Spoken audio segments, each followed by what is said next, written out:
Very good morning students. आज का हमारा जो दूसरा लेक्चर है वो उसी क्वेश्चन यानी क्वेश्चन नंबर 27 का पार्ट 2 है। इसमें आज अभी आपको लेबर वेरिएंसेस यानी labour rate variance, labour cost variance और लेबर एफिशिएंसी वेरिएंस को कैलकुलेट करना बताया जाएगा। क्वेश्चन वही है कि प्रोडक्ट वाई है, प्रोडक्ट वाई में आपको स्टैंडर्ड कॉस्ट ये दे रखी हैं, मटेरियल कॉस्ट है, इसमें लेबर वाले पोर्शन को देखना है। लेबर आपको दिया है 400 स्टैंडर्ड में और उसका रेट पर यूनिट 1 है। एक्चुअल लेबर जो आपकी लगी है वो 39,600 39,600 आवर्स लगे हैं और वो भी रेट लगी है 1.1 के हिसाब से। एक्चुअल प्रोडक्शन आपका 100 यूनिट्स है और क्वेश्चन में आपको ये कहा जाता है कि क्वेश्चन में आपको निकालना है लेबर वेरिएंसेस। तो सबसे पहले हम स्टार्ट करेंगे लेबर वेरिएंसेस और उसके बाद हम total standard cost, total actual cost और reconciliation of standard and actual cost को भी कैलकुलेट करना बताएंगे। सबसे पहले क्वेश्चन में आपको निकालना है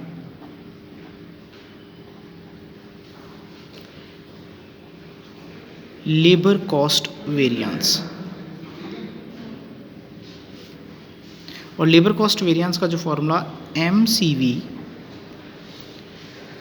ये लेबर कॉस्ट वेरिएंस है, इसका फॉर्मूला है MCV। और जो लेबर रेट होती है वो आवर्स के हिसाब से निकालते हैं। तो standard R multiplied with standard rate minus actual are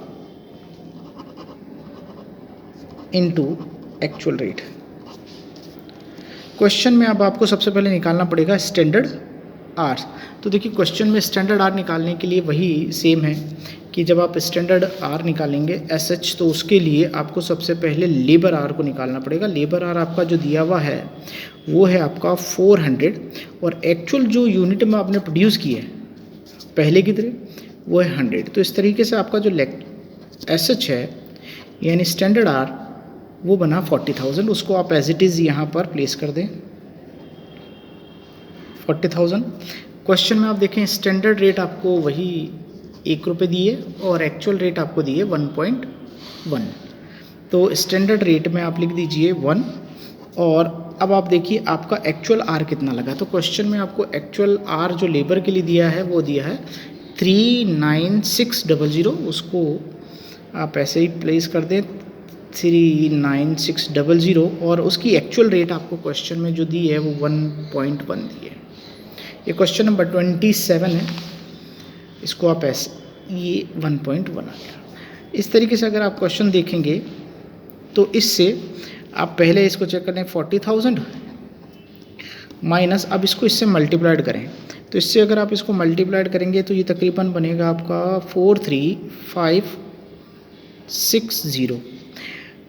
अब आप इसका जो डिफरेंस निकालेंगे तो आप देख लीजिए कि आपका स्टैंडर्ड तो 40 है और एक्चुअल आपका 43,560 है। तो इसका मतलब आपका जो डिफरेंस है वो 3,560 है और वो भी एक्चुअल वाला ज़्यादा है, स्टैंडर्ड वाला कम है। तो इसलिए आपका आंसर बनेगा ए में। क्लियर। नेक्स्ट अब हम करते हैं लेबर रेट वेरिएंस।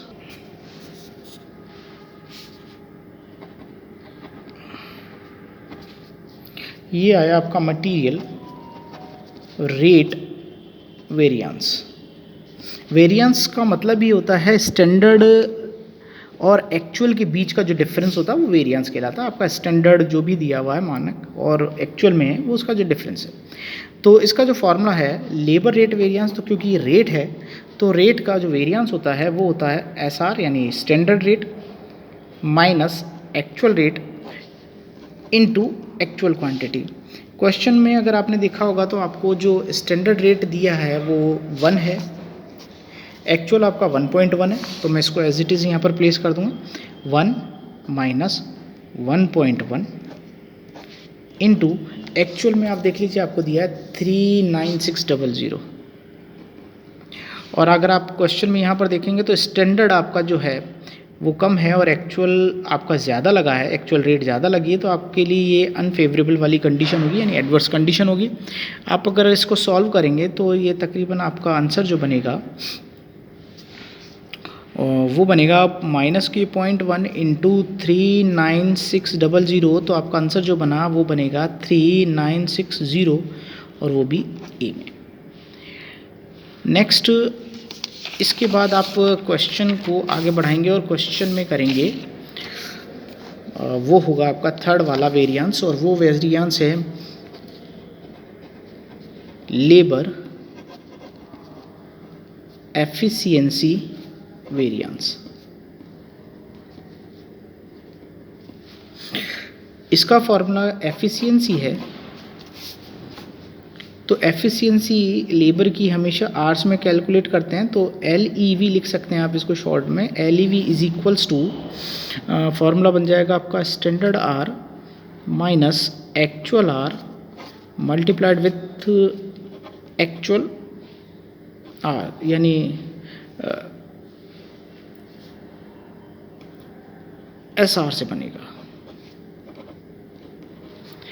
रिपीट कर देता हूँ, standard R minus actual R multiplied with standard rate. Clear है? इसको हटा देते हैं। तो स्टैंडर्ड आर आपको क्वेश्चन में दिए हैं, वो स्टैंडर्ड आर पहले ही आप कैलकुलेट कर चुके हो, वो है 40,000, और एक्चुअल आर आपको क्वेश्चन में दिए थे वो थे 39600। आप अगर क्वेश्चन में वापस देखेंगे तो स्टैंडर्ड आर ज़्यादा है और एक्चुअल कम है, आपका आंसर इसका मतलब फेवरेबल वाली कंडीशन में आएगा। और स्टैंडर्ड रेट आपको क्वेश्चन में दी थी, वो दी थी 1। तो अगर आप क्वेश्चन को सॉल्व करेंगे तो आपका आंसर बनेगा 400 इंटू 1 इज इक्वल्स टू 400। यहाँ स्टैंडर्ड रेट आर ज़्यादा है, तो आपका जो आंसर है वो फेवरेबल वाली कंडीशन में आएगा। क्लियर है? अब हम बात करते हैं टोटल कॉस्ट की, कि हम इसकी कॉस्ट कैसे निकालें। तो देखिए, हम यहाँ पर निकालते हैं पहले टोटल स्टैंडर्ड कॉस्ट। तो टोटल स्टैंडर्ड कॉस्ट में आप सबसे पहले लें मटेरियल।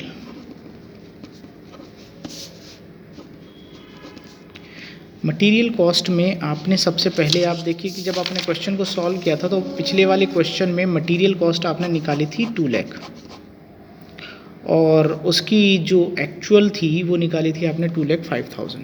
क्लियर है? तो सबसे पहले आप मटेरियल कॉस्ट को लें और उसको यहाँ पर प्लेस कर दें, वो है आपकी 2 लाख। देखिए, यहाँ पर जो आप निकाल रहे हैं वो मटेरियल की स्टैंडर्ड कॉस्ट निकाल रहे हैं। क्लियर है? तो मटेरियल की जो स्टैंडर्ड कॉस्ट थी वो आपने कैसे निकाली थी, आपको कुछ ध्यान है? वो निकाली थी हमने ऐसे करके, SQ इंटू SR करके। तो SQ इंटू SR जो हमारी थी, तो स्टैंडर्ड जो हमें दिया गया था वो दिया गया था 50 kg, और वो 100 यूनिट से था, तो इसलिए वो 5,000 यूनिट आया था। फिर हमने क्या किया था, 5,000 यूनिट को उसकी स्टैंडर्ड रेट जो क्वेश्चन में दिए, यानी इसको इससे मल्टीप्लाइड किया था एक्चुअल से, तो हमारे स्टैंडर्ड क्वांटिटी आ गई थी, और स्टैंडर्ड रेट से मल्टीप्लाइड किया था तो हमारे पास 2 लाख आया था। यानी 40 से जब हमने इसको मल्टीप्लाइड किया था तो हमारे पास 2 लाख आया था। वही यहाँ पर 2 लाख लिखा जो पिछले वाले फर्स्ट वाले लेसन का है। अब इसमें हम ऐड कर दें डायरेक्ट लेबर। तो देखिए, डायरेक्ट लेबर कॉस्ट भी हमने वैसे ही निकाली थी कि हमने क्या किया था, डायरेक्ट लेबर में आप देखिए कि किसे देखते हैं। देखिए, डायरेक्ट लेबर कॉस्ट आपकी दी, ये अब आप लेबर पाइए। हम स्टैंडर्ड की बात करें तो इसमें लेबर 400 आवर्स हैं, और हमारा एक्चुअल प्रोडक्शन दिया है वो है 100। तो यदि अगर मैं इसको स्टैंडर्ड आर को ऐसे मल्टीप्लाइड करूं तो वो आ गया 40,000, और अगर इस 40,000 में अगर मैं इसकी रेट से मल्टीप्लाइड कर दूं तो वो बन जाएगा 40,000। तो ये स्टैंडर्ड कॉस्ट आ गई मटीरियल की, है ना, और ये स्टैंडर्ड कॉस्ट आ गई लेबर की, यानी 40,000। तो इस तरीके से क्वेश्चन में अगर आप देखें तो 2,40,000 की हमारे पास बन जाएगी स्टैंडर्ड कॉस्ट। अब बात करें एक्चुअल कॉस्ट की, तो एक्चुअल कॉस्ट में हमें ये देखना है कि एक्चुअल में हमारा प्रोडक्शन, देखिए जो हुआ है वो हुआ है ये। यदि हम 4,900 एक्चुअल को इस एक्चुअल रेट से मल्टीप्लाइड कर दें, यानी मैं यहाँ पर लिख रहा हूँ एक्चुअल कॉस्ट, वो भी मटेरियल की,